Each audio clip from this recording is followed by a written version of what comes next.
people bring this up a lot in freelance writing of all sorts, like 80% get it out there. It's 80% done, or, just get it out there and keep going. Whereas I'll tend to go and just keep pining over this until I get to what I think's 110%. And I could have made 5 things in that time, and I think the people that are doing well and moving forward are the ones that just, churn it out.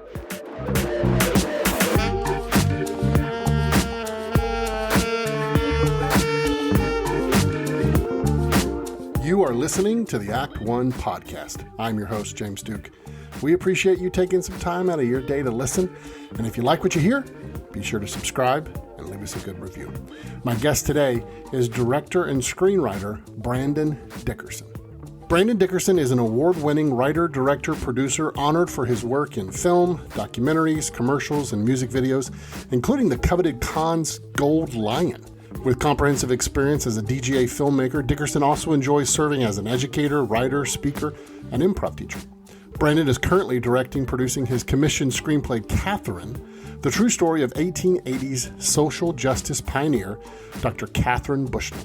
Earning his MFA and film degree at Vermont College of Fine Arts, Brandon continues his dedication to teaching by investing in the next generation of storytellers at the VCU Richard T. Robertson School of Media and Culture, as well as mentoring students globally as a Superprof Ambassador.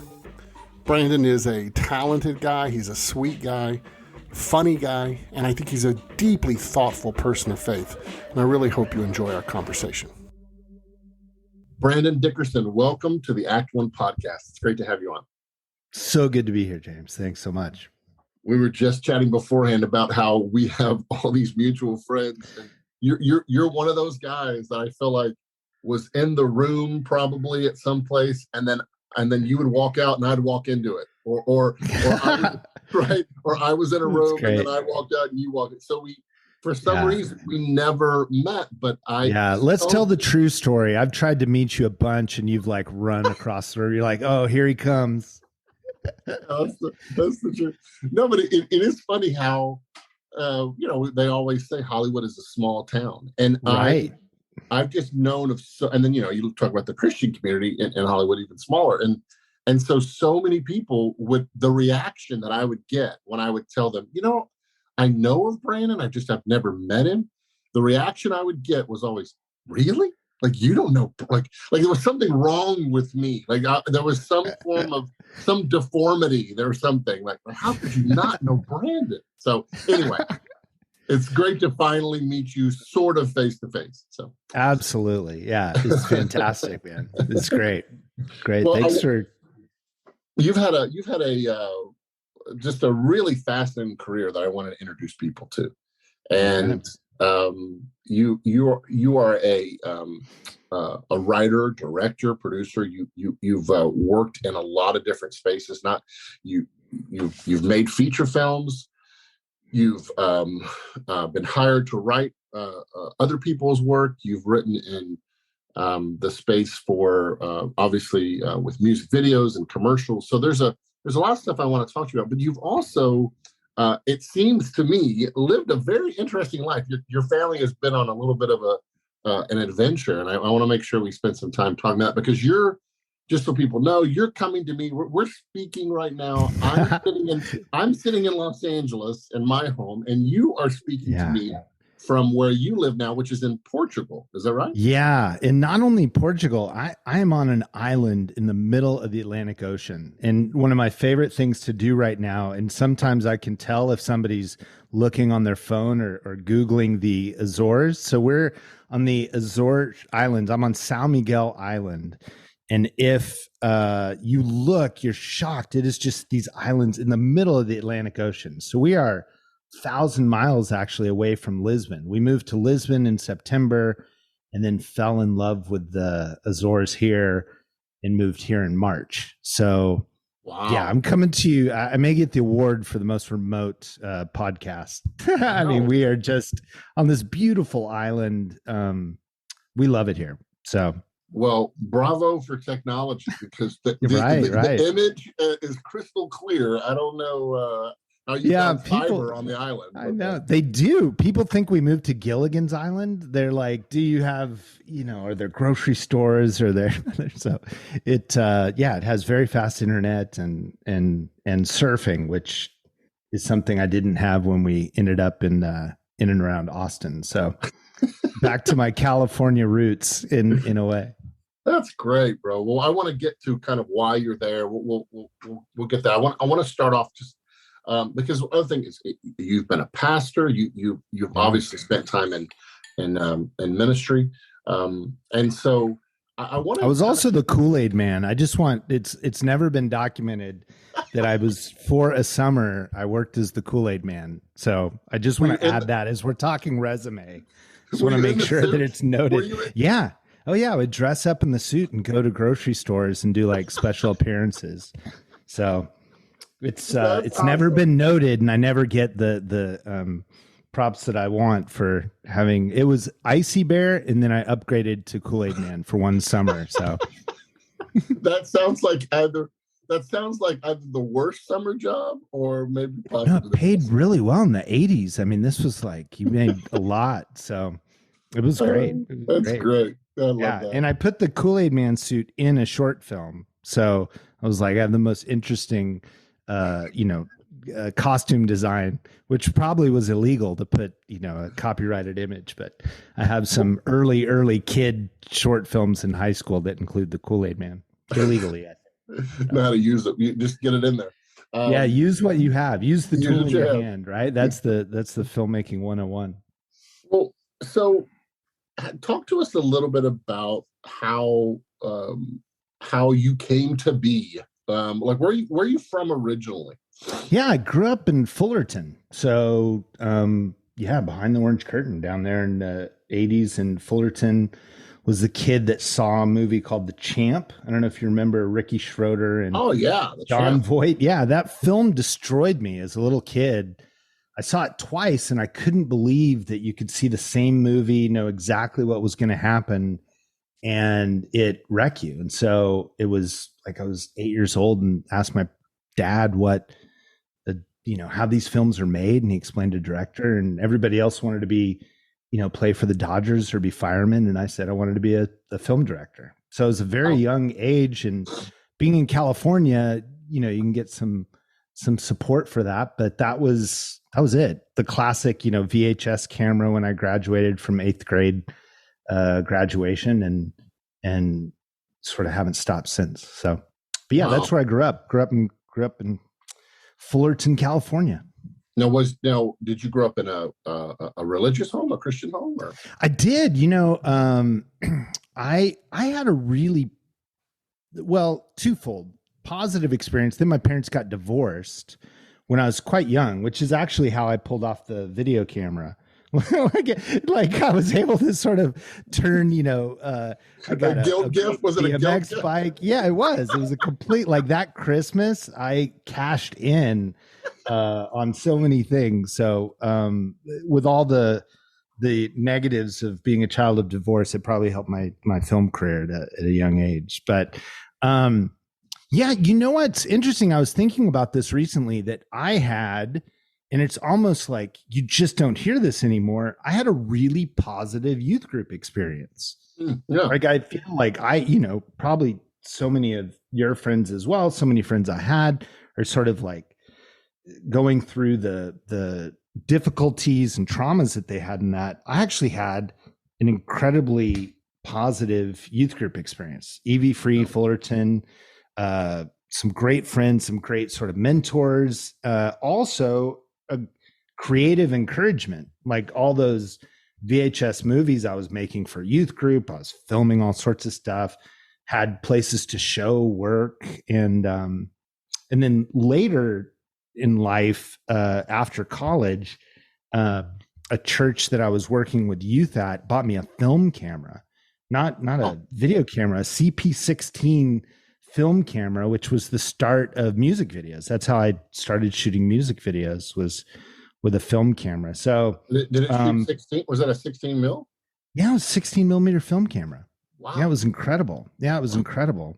But for me, growing up I did grow up in a Christian home, but of course with divorce, you question that. You go, what is true, what is real, and that positive youth group experience was foundational. But it really was not until, I would say, when I moved to Aspen, Colorado. I went to Cal State Long Beach, bombed my first semester because it was too close to home and I couldn't really figure things out. So I went to Aspen and I was a ski bum for that semester. But being alone was incredible because I went to this town where I knew no one, and I realized I could be anything I wanted. Nobody knew me. I had no culture, and I really felt God's goodness and presence and grace. And it was not because of anything cultural. It really was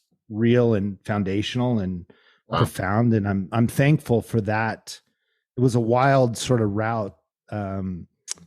But yeah, at 19, I think things took a deeper root in isolation, because there just was, that can be a really positive experience, right? Sort of soul searching. So. Well, and that isn't, I think that is probably an atypical. I mean, it's not typical. Right. You often hear someone at that age kind of, sowing their wild oats or something. And that's a really, for growing up, I'm curious. I've been watching some Spielberg stuff lately, and just talking about the influence, obviously, that almost all of his films reflect the trauma of the divorce in his life. Right. As an artist, do you are there key how to say it, maybe wounds or experiences that you feel like you find yourself constantly processing through with your art, and that have really influenced a lot of your work? Absolutely. I think it's Renoir or somebody that said you make the same film over and over in these themes. And to answer your question, I've realized, and I think it's when I came here to Portugal and have had some space to sort of look back on, especially the feature films, and I'm kind of making the same film over and over. And it's about people struggling with finding worth in their work. And I think that's the wound that I keep trying to play over and over in films. And then the truth is, that's the wound I'm daily wrestling with. So even though it wraps up in the third act of my feature films, it is not totally wrapped up in my personal life. It's that classic thing where you put your self-worth in your work, and intellectually and all sorts of other ways that's not healthy, but yet that struggle. And I do think that kind of goes back to childhood stuff. And even, I think the double whammy of divorce, and I was an only child, which I didn't realize had such a stigma. I think my parents did a good job, even though I cashed in on that one season of sort of not playing the only child privilege card. So I didn't know till I went to college, and people said, "Oh, you don't act like an only child." And I said, "Oh, what's an only child act like? I don't know that." But I will say the loneliness of, you're going through divorce and you have no one else. And I kind of poured it into, I don't know if you can call it filmmaking, whatever I was doing at that young age. But I did receive a bit of accolades that I think was a drug of choice, like, oh, here, I do these things. People like them. And I like the way that I feel when I make something that people appreciate.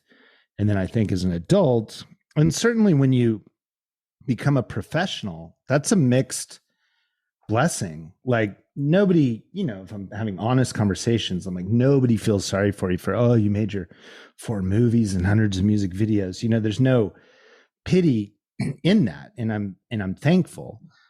But then you've made your career, your livelihood and all of that. And so to really separate your worth provisionally and artistically and creatively, it's tricky. And I can't say, I'd love to say I've mastered it, but I really feel like that's my daily challenge, is like, I want to be in the third act of my own movies. Like what it looked like on screen. No, you haven't even reached the midpoint yet, buddy. You haven't even reached right. I know. I'm in the messy. Yeah, I'm in the whiff of death or something, I don't know.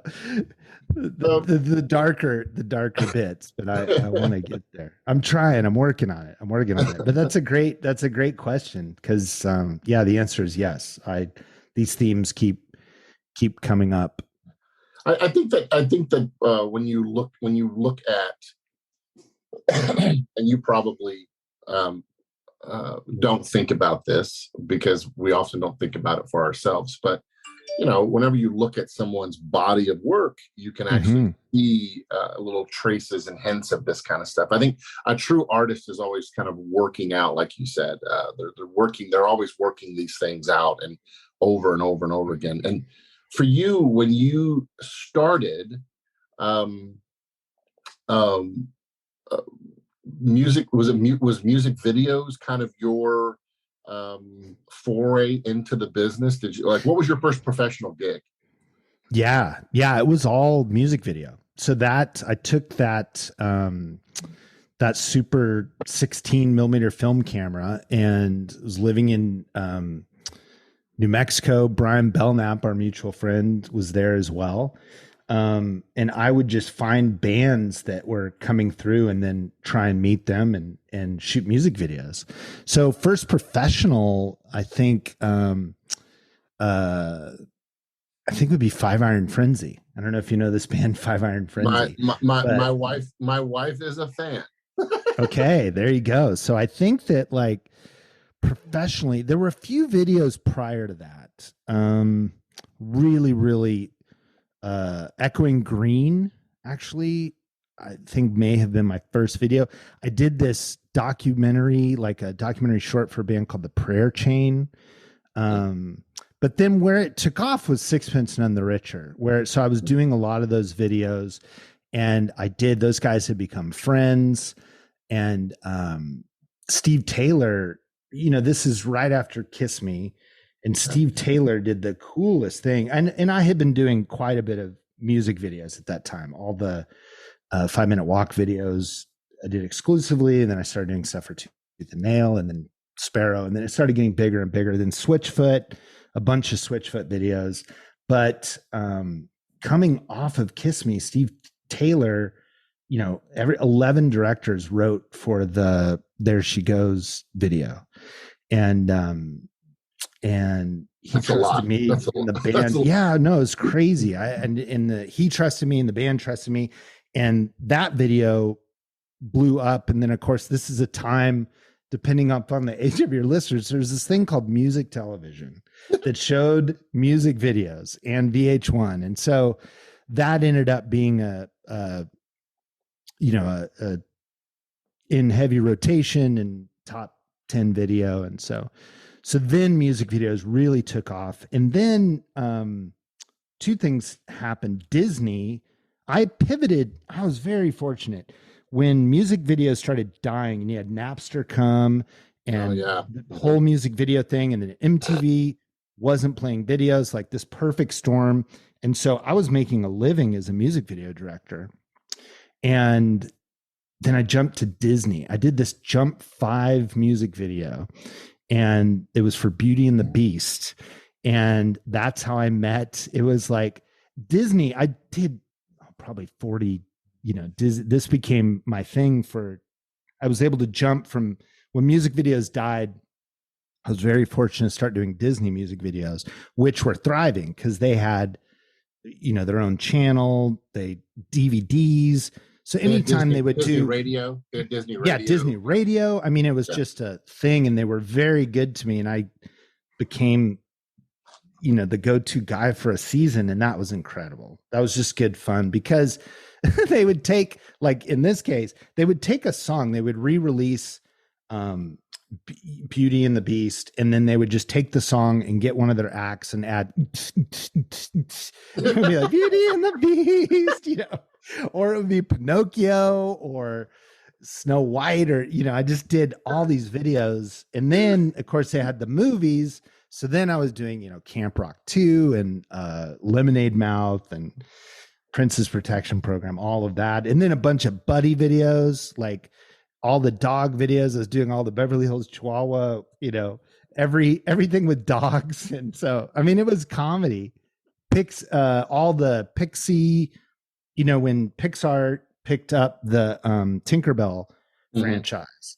And then it was like, you know, they get Zendaya to do, you know, a Tinkerbell video, and Selena Gomez and Demi Lovato and Jonas Brothers, all that. So that's how, but then in commercials, go ahead. No, I was just, were you in-house, or this was all contracted out work? All contracted.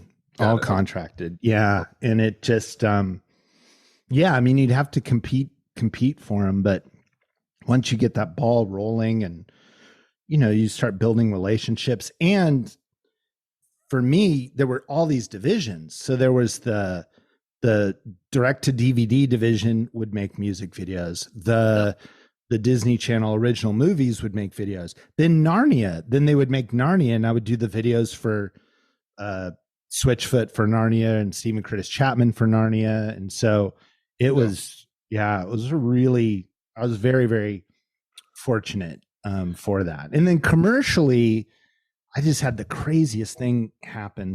We were in the Bay Area before we moved to LA, and this production company called Kaboom Productions had seen my music video work. I think this was right when the Sixpence video hit. And they said, would you ever consider commercials? I said, absolutely. I think that could be good fun. And so the first commercial, I mean, this is the first commercial I did won a Cannes Gold Lion.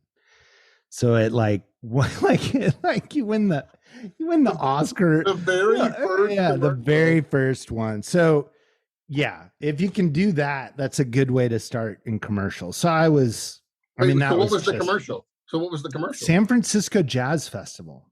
So it was, and it was pro bono. This is something that not known. I did the first commercial I did for free.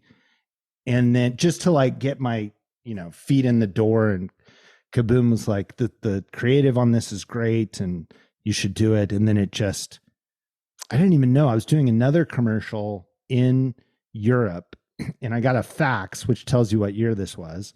We got a fax that said, you won a Gold Lion. And we thought it was a prank, and we called people there, and they go, no, you did, you know, they haven't even announced it. What had happened is the French, they will not allow a Gold Lion to go unaccepted. So they found out, I didn't even know the commercial was up for it. And so they tracked me down and made sure that I was there, because, you know, it'd be the biggest offense for a Gold Lion to go. It was insane, James. Wow. Like, next thing we know, it was insane. Next thing you know, we're over there. Our son was 1 year old, and we're like, you know, flying into, you know, and you've seen Cannes your whole life, and there's the red carpet and all the stuff. And it's the, you know, it's the advertising side of it, but still it was. So you're sitting there holding your Gold Lion next to Sean Penn and George Clooney.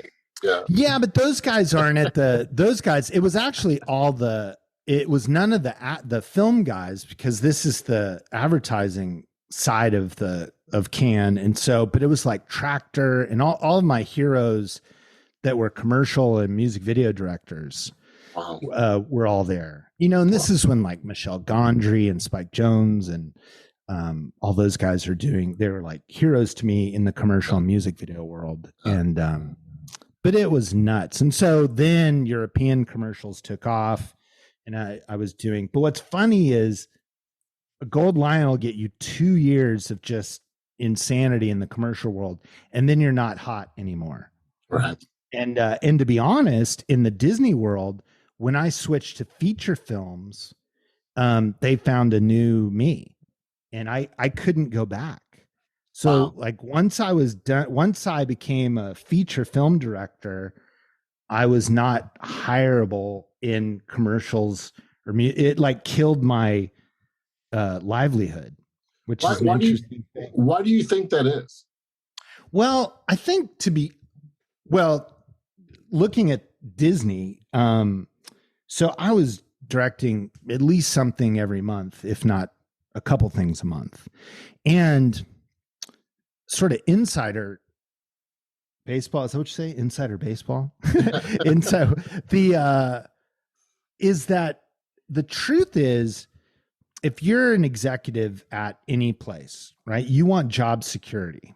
And so you have 5 treatments for music video directors, right? And there's some new up and coming director, there's like mid-level director, and then there's the guy that did the last 5 videos.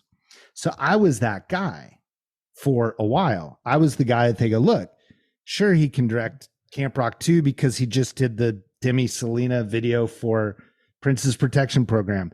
And the reason is, if it goes wrong, that executive is not in trouble because all he has to say is, hey, I hired the guy that did this. Like, it's not on me. If they hire the new guy, they are taking a huge risk. And if it goes south, it's on them, which is why when you're that guy, it plays to your benefit. And then the minute you're not that guy, it's impossible. So for me, I went from being the guy to they found the next guy. And then when I finished filming SIRONIA, I came back and I'm like, guys, I'm back. Hey, let's do another, 20 videos. And they're like, we got, this guy's doing just as good of a job as you did, maybe better. And, so interesting. It's interesting. I mean, it's a machine. Funny. It's a machine over there, right? Like, so it's just like they're constantly having to output. So if you step out of it, they bring someone else in and the machine just has to keep going. Totally. And everybody's happy for you. They're like, hey, you're a feature film director now. And the interesting thing is that's what I wanted to be since I was 8 years old, even though I, love that. But then the reality is, it's very different. I'd have a lot of friends that are commercial directors that don't want to do films because they know this. They go, man, I don't know if I can provide for my family. Yeah. Like, I want to make a movie, but I'm doing commercials and I'm a working director. So it's interesting. Here's the thing that is true though, right? And to be honest is, had SIRONIA become, indie darling, Sundance hit huge, well then yes, probably I could have, just having these sort of humble films that people enjoy but are not massive hits, I'm not able to capitalize on that in a way because it's more about working class. I mean, it's more like, blue collar work of just, I'm no longer at the factory. Hey, why'd you leave the factory? Well, I went off and did this thing. And they're like, yeah, well, it's funny because there's literally a part in SIRONIA, the film I filmed, not knowing that it would be prophetic in nature of him saying like, you're not what's hot right now. Mm-hmm. You're not what's hot. And then we finished the film and that's kind of what happened to me. It was exactly what happened to the character in the self-fulfilling prophecy. So in a sense, it's like leaving the job to go start your own business. Sure. And then you try to come back and they're like, no, like you went and started your own business. You know what to do now. Like go out there and, Yeah. And they're happy for you. They're like, that's great. And then everybody's excited. But that's what gets back to the, like I envy, and I'm sure grass is always greener. You envy people that do this for a hobby and it's been very fortunate to make a living doing it. But when those things are connected, this matters. Yes. Right. Who cares if you go and do another Disney music video like you did a bunch? And to be honest, creatively, there wasn't a lot more I wanted to do. I did, I quit counting at 100. And so I think I did everything I wanted to do creatively in music videos. Right. So, but the reality was, 2 kids and a family. And it's like, and because I don't have a plan B, I'm like, what are my other marketable skills? Now I'm a feature film director. And fortunately, I went on to make more movies, but it's just tricky. It's a tricky thing. And these are all, very fortunate problems to have, but I don't know. It's interesting, probably interesting in this format to discuss these kinds of things. Yeah, for sure. I'm curious if we could nerd out a little bit, get a little nuts and bolts for our audience. Let's talk about directing music videos and commercials, because my experience, I have lots of friends similar to you who are in this space, and the process is fascinating to me. I'm curious if you could break down, if I've got some aspiring directors, people who want to direct music videos, commercials, that listening, what does a music video director do? How does one become one? And what does that look like? Is it my kind of take on it is you're a writer director in these spaces, because you're working with the client to essentially to build out the creative, right? The idea, the concept typically, and then it's your job then to execute it. Could you break that down just a little bit more for our audience in terms of what the role and the function of a music video director is? Yeah, absolutely. And there's kind of traditional paradigms. I go way back. I was shooting all my original videos for years on film, not because one could argue that I held out very long because I'm some sort of purist, but the reality was the technology wasn't there. Yeah. But that lets you know how far back this goes. So now there's some of the same paradigms, but it's worth noting that you can go find your friend in a band and shoot something and put it on YouTube. That's a way. But I think what you're talking about is like, what's the professional traditional paradigm? And what that is, you have a band that's on a label. Okay. So they're on a label, and historically they had quite large budgets. Now the budgets are smaller, but there's still some healthy budgets.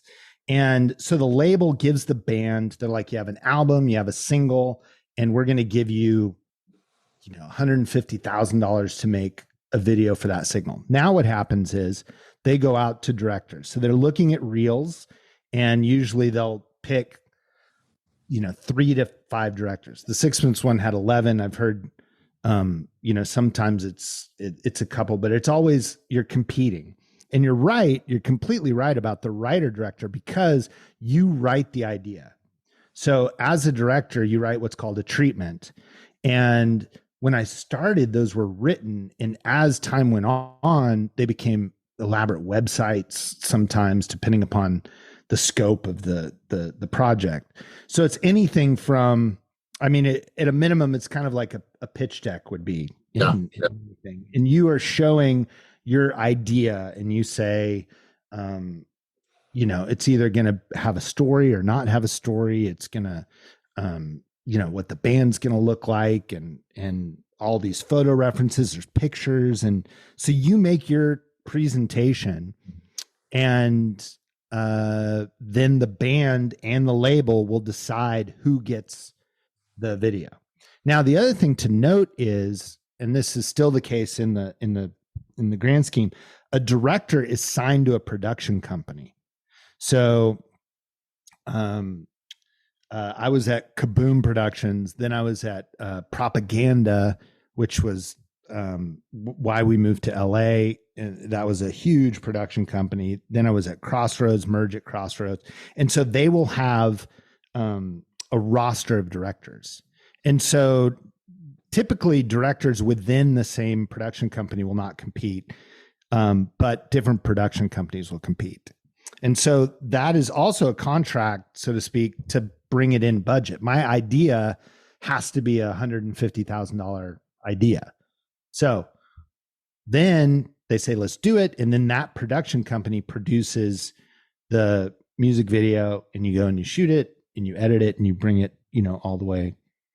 All production kind of takes space. But it's different in commercials because you don't write it. So that Cannes Gold Lion that I won, I didn't write the idea.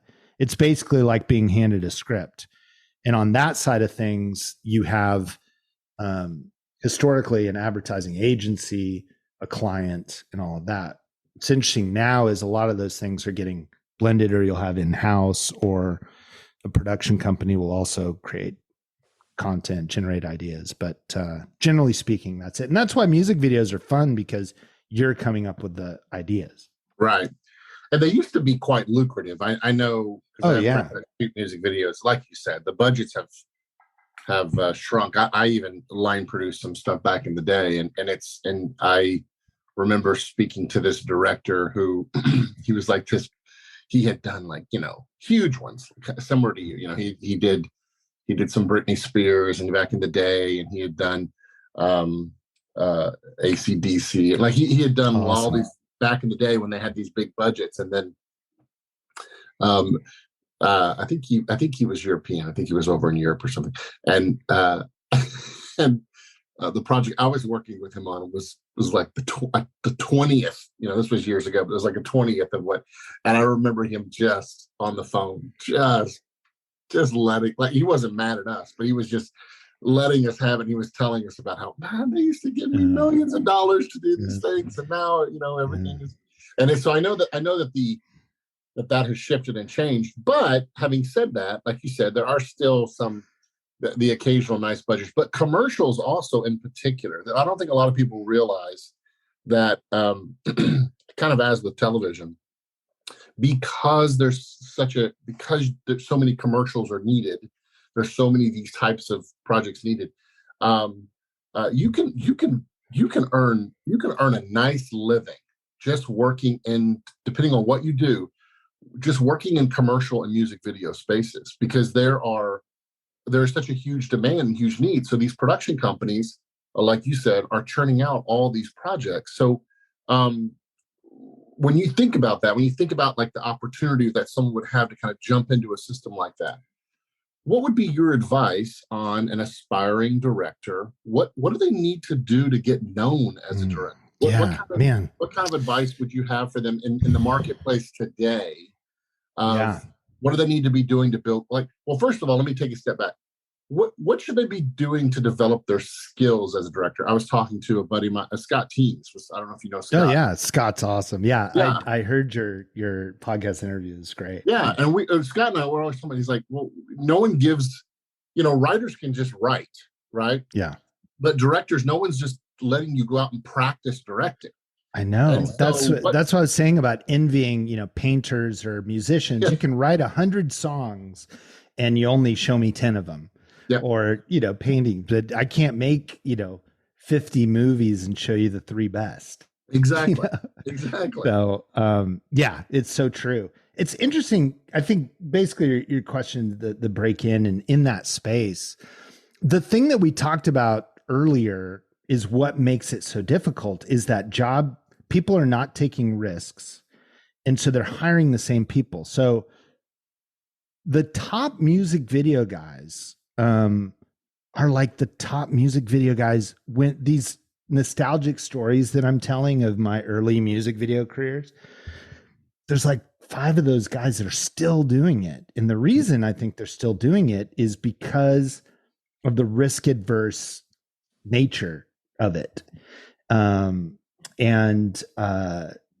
had a good friend who's a music video commercial getting into TV that was actually visited us here on the island. He was lamenting just the challenge of the industry. And there's so few of those jobs there's so few jobs open to new talent, I guess I would say. Like the harsh reality is the break-in is really difficult. And so my advice would be, the flip side is, I'm sure everybody talks about this. I mean, now, back then you had to have a film camera, and then you had to go do, transfer telecine at company 3. And then you had to make something was so difficult.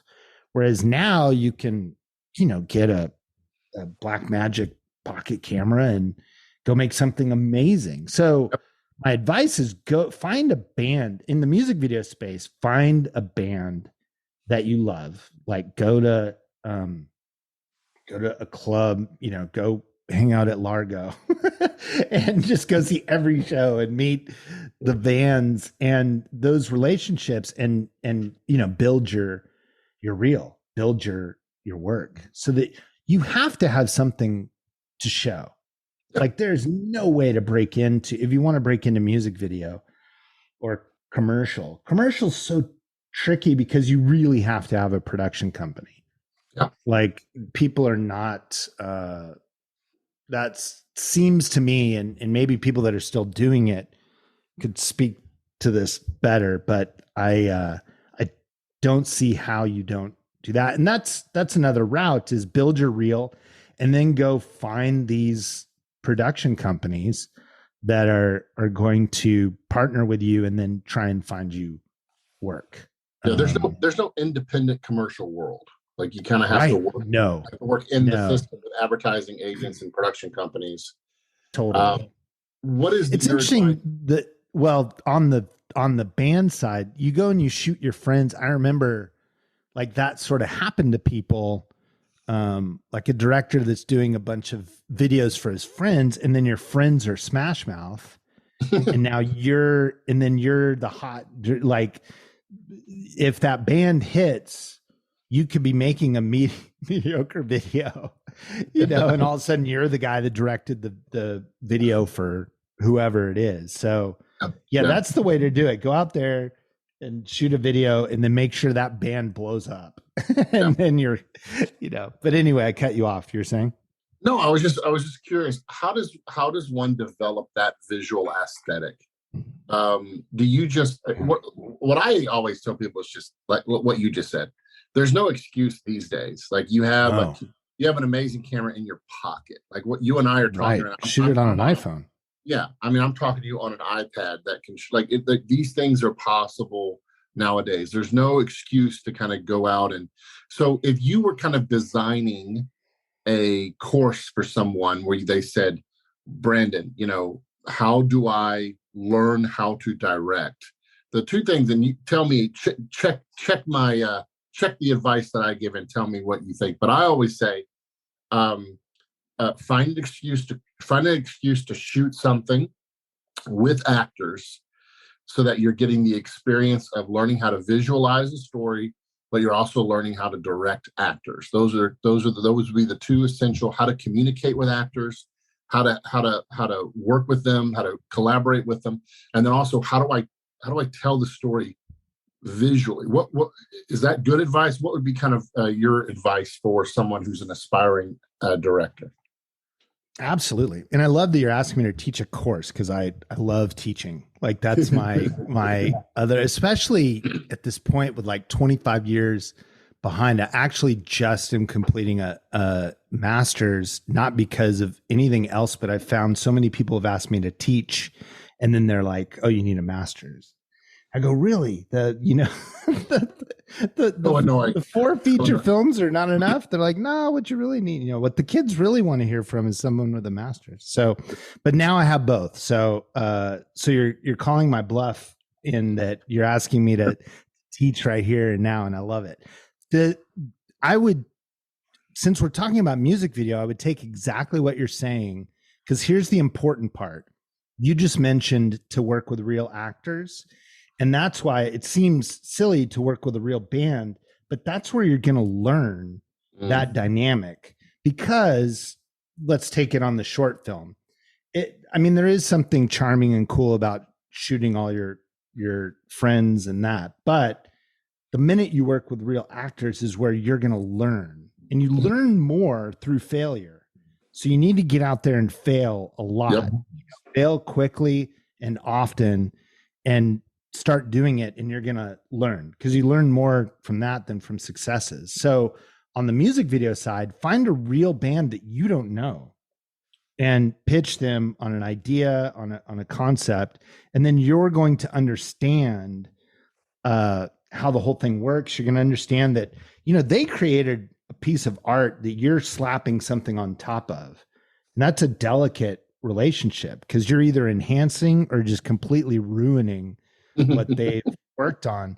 And I've worked with, bands that are a dream and collaborative, and bands that are a nightmare, and certainly solo artists that are that way too. And so you have to learn that before, if you're going to get to that production company stage, they're going to look at somebody that's worked with a real band, even if they're not known, versus this is my, brother doing a lip sync to something. I would not waste your time doing, taking a Coldplay song and getting your uncle to sing, and like that does nothing. In my opinion. In the same way, the actors, like, I mean, I went to after getting an English degree, I went to NYU's Cheater film program. They still have it, but it used to be amazing, and that you could go to NYU Tisch, and it was like 13 hours a day, 6 days a week over 4 months, and you made short films, but you could get actors, because they want something for their reel. So you can do casting, and if you have a good idea and a good script, and you can work with real actors and get that experience. And that experience is going to be so much more than your friends. You can crew up with some friends. You can get your buddies to gaff and boom and, all that stuff. But in terms of in front of the camera, I would just start with real talent. And then I would make something, watch it, learn, make something else, watch and learn, make, just keep going. That's the other thing too, and this happens in writing, and this is also something that, daily I work on, but that idea of just getting stuff out there.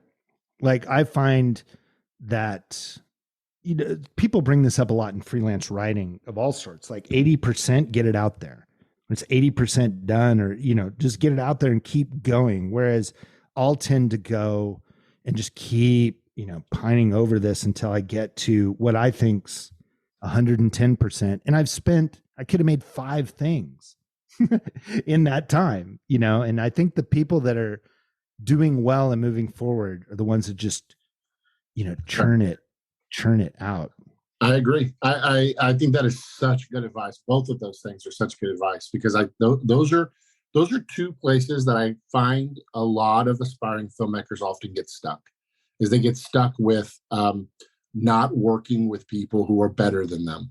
You got to work with people who are more talented than you, so that where are the gaps that I have to fill. And the second one is so working with professional band. That's really good insight. Excuse me. And then that part there you just said, you gotta. I've said this a million times, which is take the job. Work begets work begets work begets work. Like, take the job, learn from the job, build relationships with people on that job, and more times than not, that will birth other opportunities. And you've got to just get into that. You got to get into that process of just creating. And you can't sit around, right? Like, that's the struggle that a director. An aspiring director can have, which is they're sitting around waiting for someone to give them money that they can make their Citizen Kane, and it's just right. It's just not realistic. Yeah, no, it does not happen. I love what you say about working with people better than you. I did that early on, and I think it served me really well. In that, early videos, it was I shot them, I edited them, I brought craft service I literally did everything. And it fortunately came to me in the Bay Area. I was renting an Arri camera, and at the camera shop, when my stuff was on the table, the guy went in the back, and the cinematographer that was getting his own gear pulled the order over and wrote down my phone number, because he just said, "Who is this getting all this gear?" And so cold called me and said, "Hey, it looks like you're shooting your own stuff." And he's like, "I'll shoot your next video for free." And wow. he and I did, 30 music videos together. Cause he came in, his name was Norman Bonney. And he came in and shot, and I was like, wow, he's better than me. Wow. And so, so then it was, And then editorially, I met this guy, John Francis, and I was like, he's so much better than me as an editor. And so, yeah, it's collaborative that way. And so you've got to be egoless and that's what's so fun. I mean, those early music video days, I really love it was like position after position letting go of, and I'm like, this guy's way better than me. This guy's way better than me. This guy's way better than me. And I think it helped build a career earlier by being collaborative with really talented people. Absolutely. So that's, I'm just saying your advice is fantastic. I don't know, by the way, have you seen, my wife was a huge fan of the band, The National. And have you seen that documentary? I think it's called Mistaken for Strangers. Have you seen that documentary? No. About that? Oh, bro, you'd love it. What's it about? It's so great. So it starts off as the lead singer's brother wants to make a documentary about the band, and the brother is he convinces the band to allow him to do that. So he's going to follow them around and make a documentary. The problem is the lead singer's brother is a bit of a doofus. Like he's not. He's kind of he can't keep a job. Like he's kind of a bit of a loser. And so it's like his older brother is trying to help him out, but you see it all playing out in the documentary. And the brother will do things like forget the camera, or he'll not show up on time when the band's like, and so he keeps, and it just ends up, this documentary shifts and ends up being about this personal dynamic between these two brothers, because he eventually kind of fires his own brother, and oh wow. And then they've invested so much, so they got to finish the documentary. And it's a fascinating look inside like a tour, the world of a big rock band kind of going on a big tour, but it really shifts and becomes this documentary about brothers and familial bonds, and it's really a fascinating documentary. It's way better than what I was expecting it to be. So you should check it out. That's great. Yeah, I've seen I think it's Mike Mills. There's a Mike Mills project that I'm a huge fan of anything he does, and I think he did something with them that became sort of inspired Come On, but maybe I'm off. But yeah, it's good stuff. That's awesome. It's good stuff. Let's talk a little bit about excuse me. Let's talk a little bit about your film career, because you talked about when you left Disney. You went off and you made this film SIRONIA. So tell us a little bit about what brought about that project and what's it about? Yeah, it's crazy. So we're in Hollywood, living there, in LA, and my wife's mom gets cancer. And so she's given stage 4 in like 6 months to live. And so we, within 10 days, just move our whole family to Waco, just to Texas. And this is pre-fixer upper Waco. This is not, and so I have to say that, because when people sometimes hear the story, now they're like, oh, you went to Waco. I'm like, no. This is what year would it be? 2009, 2010. So yeah, a really tender time family wise. Everyone thinks it's kind of like good for the family, but career suicide, to move to, small town Texas. What happens though is I slow down from all the commercials and music videos, and with 2 friends, one musician, and then another's a theater teacher there, and we just start writing songs around Wes Cunningham's music, who's a friend, and so we actually had the soundtrack before we had the before we had the movie, and so we actually took 40 songs that he had been writing in his basement, and he had moved abruptly from LA to Waco, and then we had also for different reasons done that. So the story was crafted around somebody that, when he's told he's no longer relevant, moves, to SIRONIA. And SIRONIA is actually a fictitious name for Waco. Because at that time, Waco was just, Koresh. It was like, had a very different reputation. So we avoided saying Waco in anything. So SIRONIA. But we were just having a blast writing this script. And so the three of us would just meet at a cafe and write, and then I'd write and they would write. And we just, came up with this great script, not thinking at all that it would, get financed and become a film. And then, my wife at that time had this company called Raven and Lily, and this family invited us over to dinner, and I was just a plus one, joining it. And they had kids, so they're like, "What do you do?" And I'm like, "Oh, I do, Jonas Brothers videos and that kind of stuff." And the husband just says, and I say, "But I'm writing a film right now." And he said, "Does it just take money to make a film?" I said, "Yeah." And he's like, "Oh, I know a guy that may be interested." And then, week later, we met Gary Haven, the owner of Curves, and he financed the film. It was crazy. Wow. Like, so he financed. So it came, in the most unlikely of circumstances, and it was such a beautiful, beautiful thing that.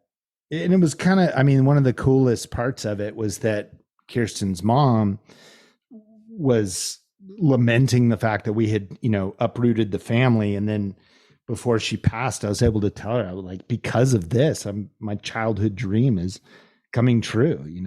What it seems is this horrible thing. And it was horrible and sad and painful. But out of that's how my first feature film came. So it's a crazy story, and we shot it in Waco, and it was a wonderful. The film was a wonderful experience. And did it get distribution, or can people still see it today? Yeah. It did. It did. I don't keep track of. They're all on iTunes. The others keep moving. They're on for 3 years on Netflix, two of my feature films.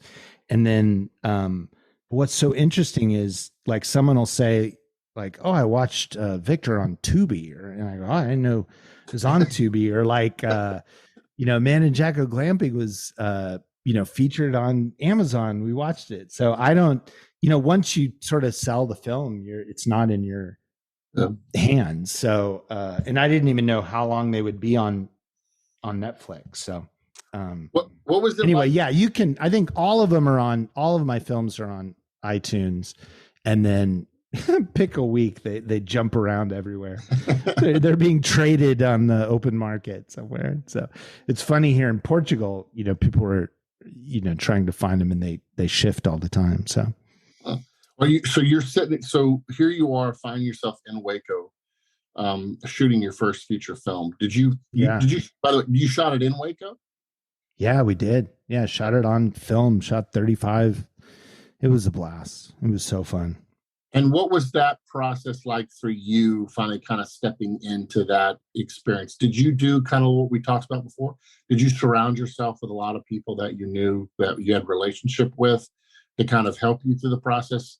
Or were you both and I was, at this point, it was like I'd waited a long time. I'd been, directing for 15 years, and always wanting to do films.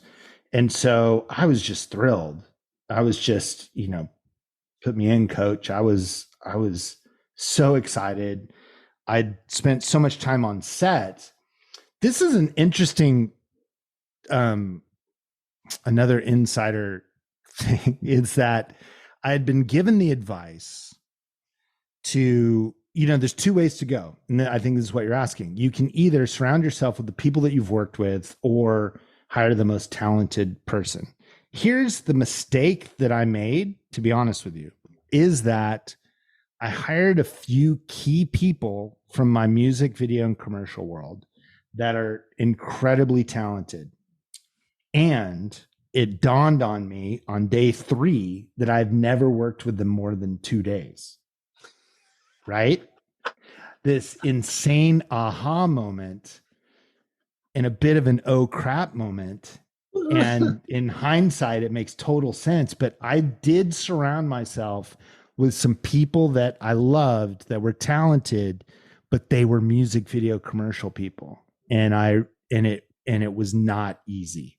And so I did not make that mistake twice.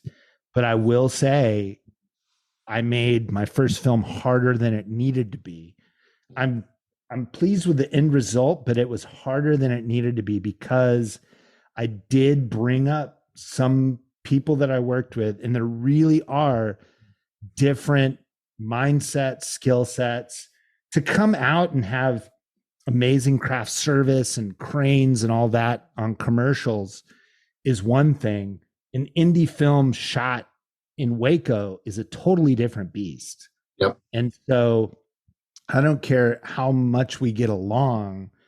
I didn't do that again. You'll see that I then worked with people that worked in film on my next three films. It was film folks. So that's a great question. Yeah. And I had been given that advice, and I had choices in each, and I more often than not went with the person I had a relationship with. And I'd say 50% of those I regretted, to be honest. So yeah, it's interesting. And then I worked with, I just did interviews, like on Victor, my second film, I just looked at reels and stuff, and Byron Shaw was just the cinematographer that I liked his work. We hit it off, and it was just a dream. Like, it was amazing. His crew, he just completely understands all the nuances of putting in really hard days in independent film. And so, yeah, it's different mindset, different beast. Like, going, 20 days is not a day or 2 days. It's just completely different. And how did Victor come to be? It was brought to you because it's based on a true story, right? Yeah, true story. So Greg Wilkerson and I had done a documentary a decade before, and we had talked about and met with his father about remaking The Cross and the Switchblade. I don't know if you remember that film from way, way back. And then his father had passed away. He didn't want to do that, but he wanted to sort of be in that universe. It's like if he had Alien, he wanted to make Prometheus. Yes, so we made an adjacent film that is a true story, Victor Torres, that kind of happened 5 years after that story with Wilkerson. Greg and I had stayed in touch, had a great time on this Life in a Box documentary that we'd done a decade before. And then now, I had a feature under my belt, which was great. So he didn't have to take the risk of a first time. I was no longer a first time filmmaker, and which is helpful. And then that was crazy because that was a bigger film, a period piece. Yeah, it was awesome. And I love doing true stories. And it was really interesting because Victor's still alive. So I was able he had written a memoir, but then I interviewed him and based the script on more than just what was in his memoir.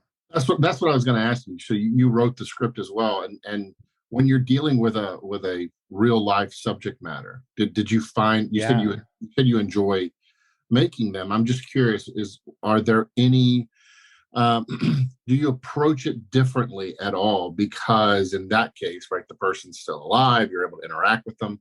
Did you feel I was speaking to someone else about, I think Brian Baugh or someone, about telling true life stories. And does it feel like a different level of like a caretaker, if you will, in terms of like you're telling this other person's story and you want to get it right? Is it different in that sense, making those kind of films? Yeah, for sure. I mean, I've been fortunate. I've heard others that have done films with, true stories that are, where the people are alive. Victor was gracious and kind of understood, the process. It was tricky because, he'd come to set and it's weird. Here's somebody, playing you, the young you. And, but I feel like you have to make a great movie. And that was the thing that I said, look, we make a documentary and everything is just, we're just going to spend the time making a documentary, or we're going to make a feature film based on this true story. But it's not a biopic.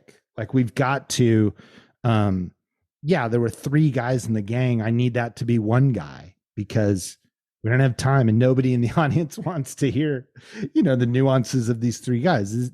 All 3 guys represent the bad guy in the gang. And so we need that to be that. So I was writing, Thomas Ward, who also wrote SIRONIA with me, also wrote that script with me. And so it was nice to have, somebody to bounce. This latest film that I wrote with Brian Belknap is a true story, but it's 1880s. Oh, wow. And so, it's called Katharine, and it's about a true story of this Katharine Bushnell, who was a doctor, which tells you, how amazing she is in the 1880s. And she ends up in Chicago in Hell's Half Acre, exposed to prostitution, specifically forced prostitution, specifically young girls, ends up in Wisconsin exposing basically trafficking in the lumber camps. Wow. And true story and totally unknown. Like nobody knows. Katharine Bushnell is not a household name. And so that was interesting because you have somebody that nobody knows, right? And it's a historical figure and you only have so much. And we had an author that wrote a book of historical fiction on it that we needed the rights to, that actually was how I came to the project. She's 94. Her name's Lori Lutz. And the first time we're sending notes, I go, what have I done? I have somebody who wrote historical fiction who spent a decade of their life researching this person. They care so much about Katharine Bushnell, and they're going to, not understand. They've never read a script before. The best notes that I may have ever gotten on a screenplay was from a 94-year-old Lori Lutz. Wow. And Mimi Hedder, that's at the Center for Biblical Equality. And they have no film, and I ended up getting like incredible insight and notes, and they understood. They said, oh, I see why because she goes to Denver and Chicago and we had to make it one place. And she at 94 says, I understand why you just got to move the story along. So anyway, I've actually had pretty positive experiences with true stories. Of course, a single frame's a documentary, and that's a whole other thing where you have a true, somebody who's alive and on camera, and that's a whole other thing. But yeah, I don't know if I answered. I don't even know what our original question was. We went down a rabbit trail of true stories, but I love true stories. The other thing too is I feel for me and I know a lot of people that do this and do this well. If there's going to be a faith element for me in a film, I really want it to be a true story. Because like Victor, right? I'm playing it in all sorts of places. And in Victor, it's a redemptive story, and it's through his faith that he overcomes drugs and it's true. And what was great was I had in Q&As, all of these would do like a limited theatrical and then go to Netflix or go to whatever streaming service. And so there would be screenings and you would be there, and I would get somebody saying like, I feel like it's a little heavy handed that Victor had that moment where he, kind of had his come to Jesus moment in that film. It's great. 'Cause I said, well, that's what happened. And here's his phone number. So it's like, it's like, you can talk to him. I'm just telling a true story, and so that can be problematic for you. And I know not everyone comes over drugs through faith, but that's this story. And so I'm just telling a true story. And so for me, really Victor's the only one that kind of deals that directly, but because it was a true story, it was wonderful, because anybody that not only either had an agnostic viewpoint, but a hostile viewpoint, it was just not debatable, because it's what happened. You cannot like it and you don't have to see the film, but you can't say we're being didactic or, I'm just telling a true story. Yeah. And because he's alive, it's incredible, because I would follow that up with, you can talk with him. If you can ask him, this is how, this is what really, really happened in his life. And the other thing that's cool for that particular story, this happened when he's 18 and he's in his 60s. So not only is it a true story, but it stuck. Like what happened there completely transformed the rest of his life. And that's nice. So I'm always interested in that. That's why I like this Katharine film, because, it deals with a really strong female character. It deals with a heavy, heavy issue of, young girls forced into prostitution, but it's a true story. Whereas if you dealt with that and it wasn't true, I think you open yourself up to all sorts of criticism of like, you're creating you're kind of trying to create something to manipulate or that. And so anyway, I love true story films. I want to talk about Amanda and Jack Go Glamping, because there's a backstory to it that I think is sure. I want to kind of unpack. Part of what I was saying earlier is I feel like it sounds to me, based on me getting to know you, is that your family has been on a bit of an adventure journey. Oh yeah. And so tell us a little bit about the origins of your film, Amanda and Jack. Yeah. Because I'm fascinated about them. Yeah. So we lived so after Kirsten's mom passed, we moved to Austin. I made, Victor made a single frame, and we had, coming from LA, nobody owns land, right? I grew up in Fullerton, and then we lived in, Hollywood and Silver Lake and Studio City. Like nobody's talking about land ownership. Right. And here we are in Austin, and now, this probably isn't the case anymore because it's blown up so much. But back then, just outside of town in Elgin, you could buy land for you couldn't buy a single apartment in LA for what we bought 25 acres of land for. And so it started with that. And then we were intrigued by the tiny house movement, and we're living out there on this land we refurbished a Spartan trailer. And so we move out there with our kids, they're like 6 and let's see, at that time they're like 14 and 11, something like that. Right. So we move out, we were about to all 4 of us go into the Spartan, and the day, I think 2 days before, we were thinking like, what are we doing? Like, this is crazy. And Mei Lee, our daughter, we sort of talked with her about, what would you think if we got Mason an Airstream and that be his room? And so it's sort of like she gave permission for Mason to have his own room. So Mason had the Airstream adjacent to the Spartan, and that's how we lived. And we lived there a couple of years, like 240 square feet. Wow. And it was wild. And we called it Green Acres because we were rookies. And it really I learned a lot, and it was very difficult. And I started writing, and what I did just for fun, we had donkeys and then we had alpacas. And so with the donkeys, they just. Now why?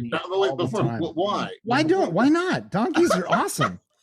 Donkeys are amazing. And guess how much a donkey, James, guess how much a donkey costs? So you have all this land, right? My wife is like Snow White, loves animals. So she's the one that suggests, let's get a donkey. So we look it up. Guess what a donkey costs delivered on Craigslist? $20. $20. You can get a donkey for $20 delivered to your house. Are you being serious? I'm dead serious. Our donkeys. And so I named them Donkey and Yodi. So it was Donkey Yodi. And so we had, and I loved them, but I had such a hard time with them that I started writing a blog and I called it Stories About My Ass. And so that's what started all this. Was I was writing these stories and calling it Stories About My Ass. And it was like my struggles and all of that. And so then you bought a bunch of, so because they were so cheap. No, two donkeys. Oh, two donkeys. Two donkeys. Yeah. And even though alpacas. They were, yeah. And then Laverne and Shirley, which were the alpacas. And so Donkey was the first star of Amanda, what was originally called When Jack Went Glamping. That was the original film title, When Jack Went Glamping. And so I pivoted from, I was still writing the Stories About My Ass, but then I started writing the script for Amanda and Jack. And I wrote it there, in Elgin, in Bastrop County. And that's kind of the origin. In that one, like if in SIRONIA we had the music first, in this we had the set and the donkey first, and then I built everything. Right? It's back to, what do you have? Like, what's the tool in your hand? And I'm like, I've got a glamping retreat and I've got a donkey. Let me write a story that takes place here. But here's the hilarious thing, James. What I didn't, so the film gets financed and cast and great, everything happens. And I realize, oh my gosh, I just made a movie that happens in my home. Where does my family live? I had to kick my family out of our home to film a movie. So we had to get an Airbnb in town for it. I'm like, sorry guys. Dad's gonna film a movie in your room, in the house. And so so that's how that happened. And that's a good case of a friend. So this is a nice way of blending those two stories. Abe Martinez is somebody that I'd worked with as a cinematographer on some commercial stuff, but he does TV and film. And so it was the perfect blend of like a friend who's talented, who knows film. So he was my DP on that. And that was super fun, like to get to shoot that film with Abe. So that's great. Those sort of like, I brought it all together on my fourth film. So, but yeah, that's how glamping came about. So we shot it on our land. And I think that's on Netflix or Amazon Prime or. Yeah, it is. It just came off Netflix. It was on Netflix for years. Okay. And that's, I did like a limited theatrical and then went right there. But now, I think it's Amazon, and it's David Arquette and Amy Acker, who was also in SIRONIA, who's so talented. She's amazing. And now when you were shooting a comedy, it's very different. I'm curious if it and then maybe you can give us a little backstory, maybe even with the other films too in comparison. But do you rehearse? Do you want to catch stuff kind of fresh right on set? Different directors have different opinions on this. What's your process? Yeah, on the comedy, so I wanted to set tone. So like I had David come out and stay in the yurt in the glamping retreat, and he tells the story. It's hilarious. He got terrified. He was like complete, and it was literally like in character. It was the best thing I did because he needed no direction to be this guy that does not want to be glamping, because I just had him spend a night and he did not want to be glamping. So it's interesting you say that, because I'm realizing now the scenes I rehearsed were not the comedic scenes. Mm-hmm. So like there's a kind of a heartfelt scene where they're in the Spartan, which is weird. I will say it's very weird. And I didn't realize this until I'm shooting, and I'm like, when David goes, well, we're filming and it's the bed that I sleep in our Spartan trailer. And he's going, and David's like, which side do you sleep on? And I go, this is weird. I go, I did not think this through of like directing people in my, this is really bizarre. At least tell me you changed the sheets. That's the most important. Yeah, we did. Absolutely. But yeah, we rehearsed the scene where they're having a glass of wine and sort of, it's more of a thoughtful scene. We rehearsed those and then spent a couple days together out there and sort of built, Aiden Canto was there as well. And just sort of spent time getting to know each other. And got to work with June Squibb on that film, which she's amazing. She's incredible. Oh yeah, she was in what was that Nebraska? Movie? Yeah, she's Nebraska. In Nebraska. Oh yeah. I try to keep the spontaneity. I didn't rehearse, and I love that you're asking this question because I don't know that I thought of it so strategically, but in hindsight, I never like fully rehearsed something that needed a good punch. I just sort of broadly got there. Part of that, it's an indie film and you don't have a ton, but part of it was trying to keep those whatever's meant to be funny fresh. Yeah. How collaborative are you on set? One of the things that I think is interesting about a writer director is you have some writers who hold to their lines very precious, and you have others who are like, no, I'll we'll workshop it. For you personally, the fact that you wrote the scripts as well, are you really collaborative with your actors on set, or are you more like, hey, this is how I wrote it, I want you to say the words that I wrote? Yeah, I'm not the say the words that I wrote, but it'd be misleading to say that I'm like full improv, even though I personally have now fallen in love with and teach improv. I am not like a big let's just, broad stroke. This is just a map. So I'm somewhere in between, I think. Where I like to do a lot of that is prior to shoot day. So table read to me is huge. And table read is where I go, hey guys, I'm not precious. Now is the time to bring these things up. And then I'll try to talk with each actor separately in terms of their character, their story arc, where they're going, how they feel about it. And then they will, have insight. And then there's all on a comedy, especially, then there's a little bit of playful, like one of my favorite improvs that is improvised. It was brought up day of is in Glamping. I mean, it's not a profound thing, but it just makes me laugh. Is that when David's coming out of the forest, he puts hand sanitizer on.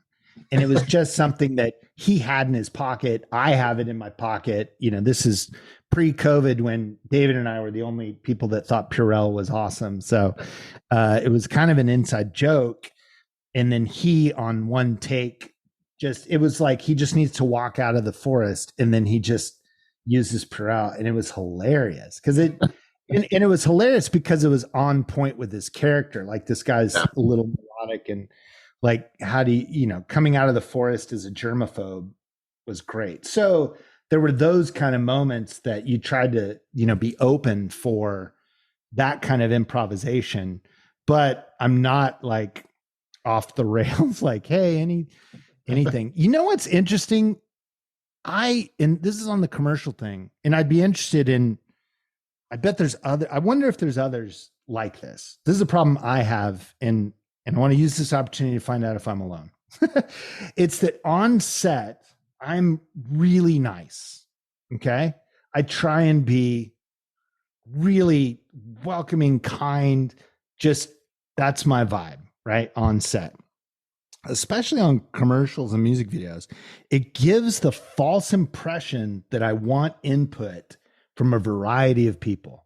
And so I now, and I started to do this, I will tell my AD, I go, look, somebody on set is going to like chime in. Somebody like on crew is going to chime in with an idea, And the reason is I give the false impression that I want input. Interesting. Yeah. And so it like my kindness backfires at time. So like I really need strong ADs, and I talk to them. I'm like, look, it's just my MO. I'm not playing a role. I'm just like, I like people. I enjoy it. Let's all get along. I really want on set, like I want everybody to be working together. I hate it when there's day players.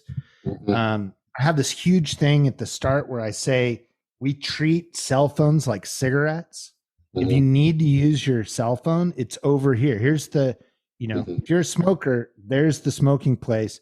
And that's where you do it. And then cell phones, I'm militant about like, you go over there and do it. Do not in between takes, bring out your phone. Do not do that. Especially like the clapper, you'll have a day player clapper and he's on his phone and it's like, you're right by the actors. Like you're right there and you're killing it.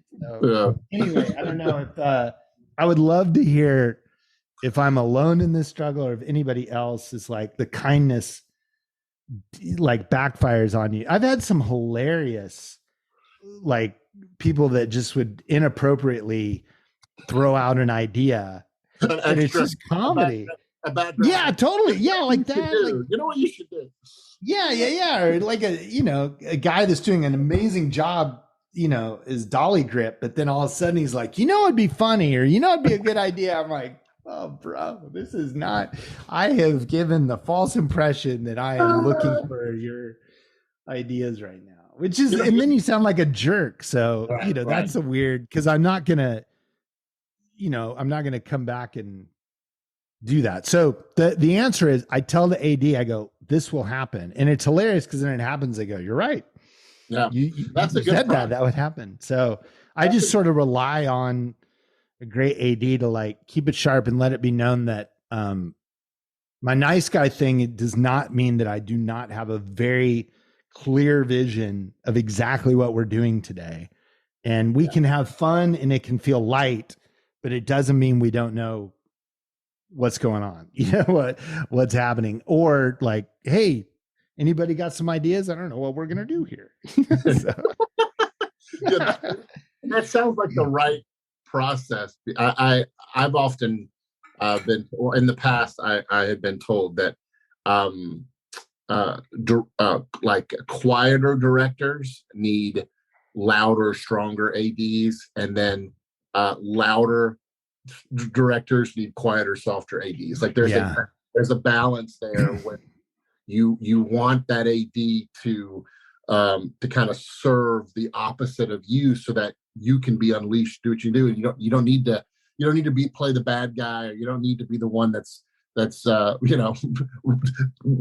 sending everyone away with all these different ideas. You have someone who's able, because imagine if you have an AD who's equally like you, just putting off vibe of, oh, we're all collaborating, we're all making, like it could be I thought it'd be a good idea, like bring a friend that nobody knows, give them a job, and then fire them dramatically on the first day, just to like scare everybody, and then I can just go on and be nice the rest of the time. Just do a big dramatic, like have them cry and walk off set. I'm just like, oh man, let's stay focused.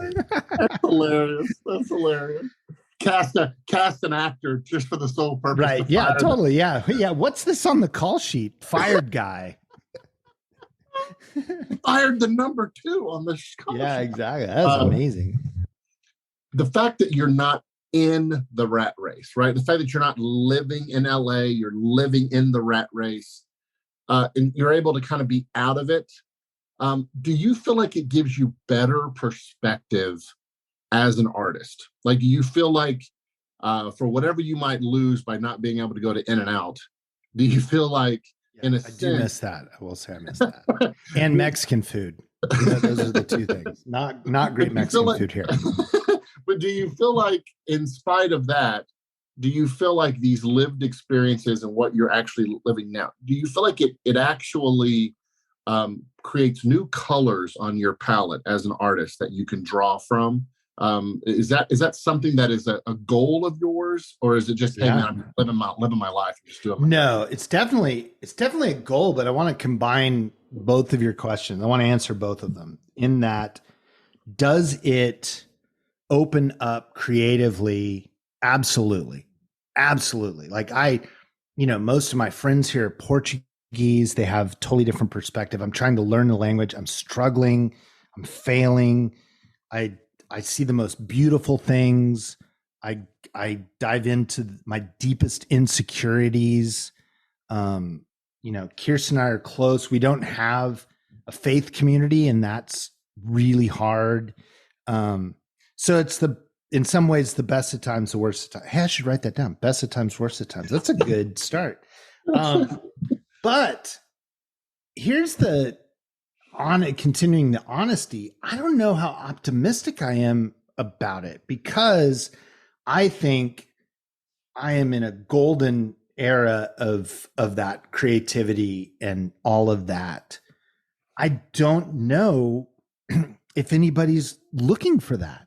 Right? Like, I don't know what to do with that. Like, I feel like I'm on this island and I've got all this stuff going on, and the struggles and the beauty and that, but I'm on an island literally and figuratively. And so the beauty of me not being in the rat race also is I'm not in the game.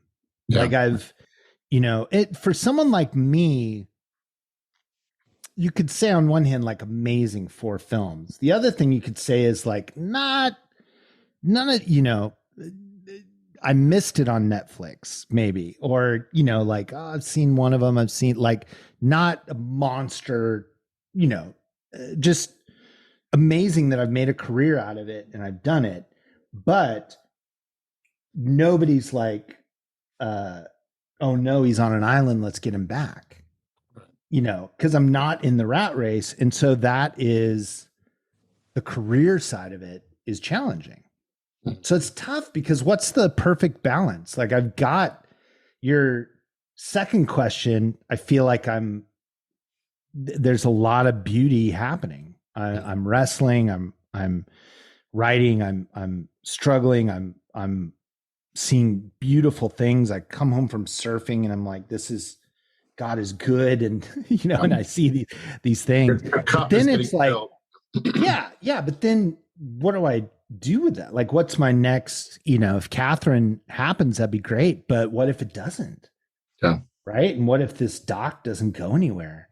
I'm not in a position, there's not like the Azorian Film Commission that is like gonna, give me a gig. And so it's pretty extreme. Like, the answer to your, like, I'm swinging for the fences on it, because I'm extremely out of the rat race. Like, top 5 people that are not in a rat race right now. Like, I am, I'm gonna walk out, onto this. If you could see where I, would walk out after this, you're like, you're not in the rat race.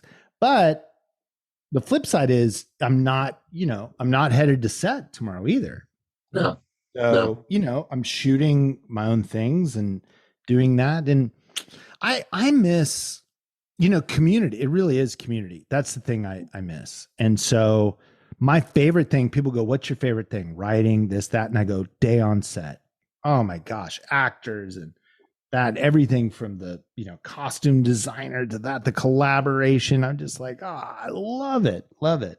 And then even the editorial I've worked with, if you look at the editors, like where I am in my career and the editors I've worked with, there's a huge talk about like working with, Sandra Adair, who's done every one of Linkletter's films, and then does my film. I tell her, she says I'm her second favorite director.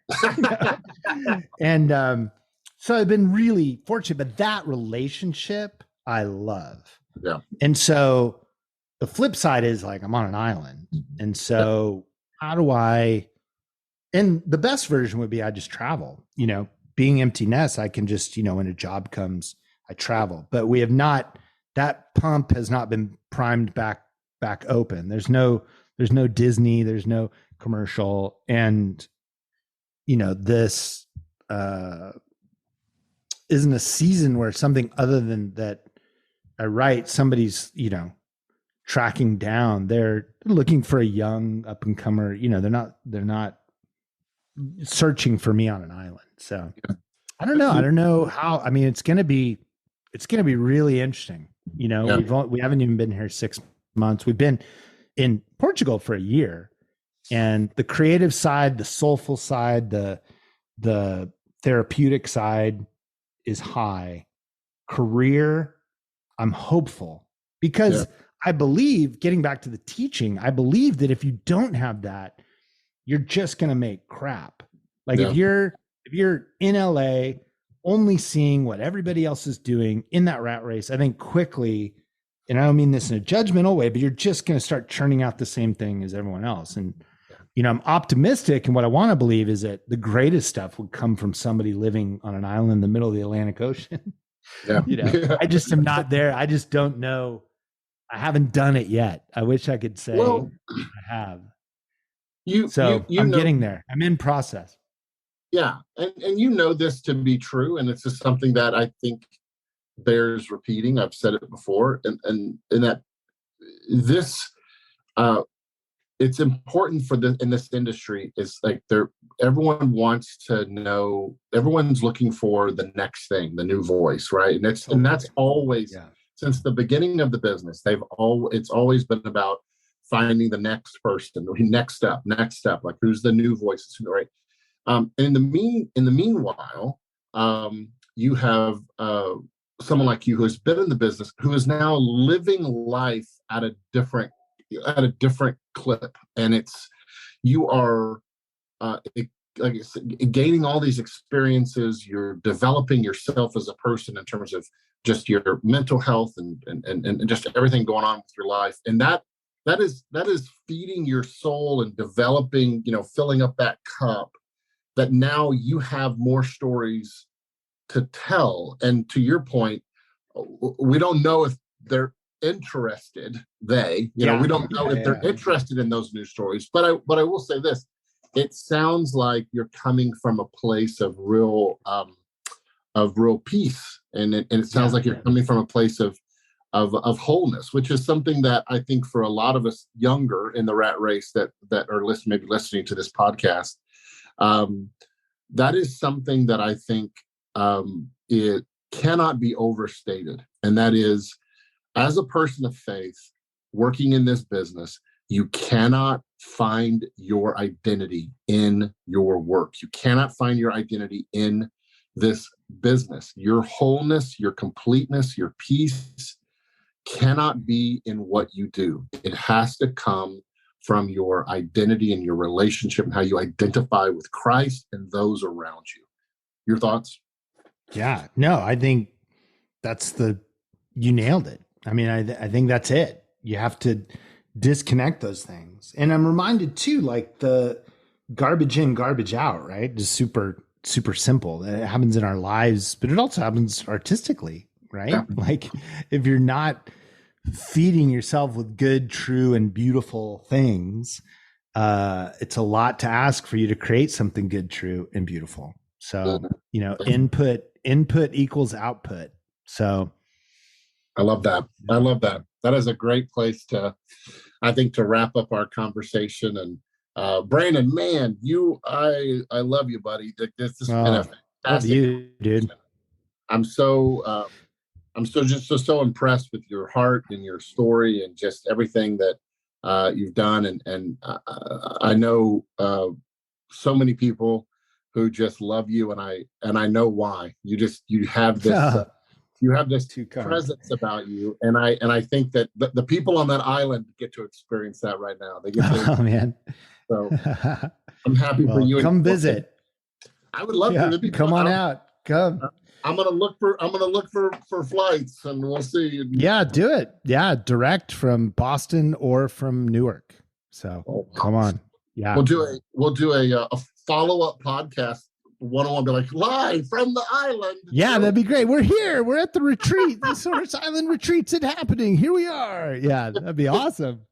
Hey man, this has been fantastic. I really appreciate you giving me your time. I always like to close our podcasts by praying for our guests. I wonder if you would allow me to do that now. Oh, absolutely. I will take it, James. Thank you. Let's pray. Heavenly Father, thank you for today, and thank you for Brandon. Thank you for just who he is, and how you have uniquely created him to tell stories, that resonate with the human heart. God, the way you have crafted him to visualize stories that matter in ways that sometimes don't always connect at first, but the more we watch them and ruminate over them, they continue to seep in truths. And sometimes, God, that is one of the most difficult things for an artist, and yet it just seems like Brandon it just comes naturally for him. So we thank you for that. Thank you for the way he sees life. And God, we just pray you would bless his time on the island, and bless him, his relationship with his wife and his kids. God, we pray that this would be a fruitful season for them as a couple, for his wife's work as well as for Brandon's. We pray that they would connect with people on the island, that not only would their soul be refreshed, but they would be a blessing and benefit to those around them. And God, we do pray that for this new project he's working on, for all the other future endeavors he has, that we pray that as he develops these stories that you birth inside of him, we pray, God, that you would send the audience, that you would send the investors, that you would send the other people who would also resonate with the stories that you're giving him, that draw out so much in us. And we pray, God, that he'd be able to continue to create works of truth, goodness, and beauty wherever he is in this world.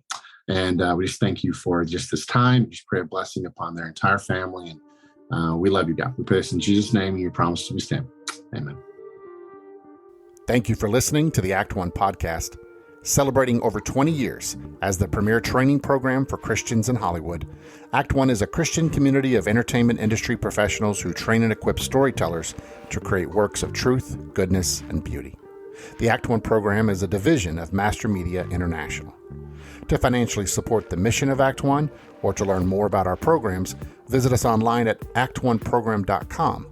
And to learn more about the work of Master Media, go to mastermedia.com.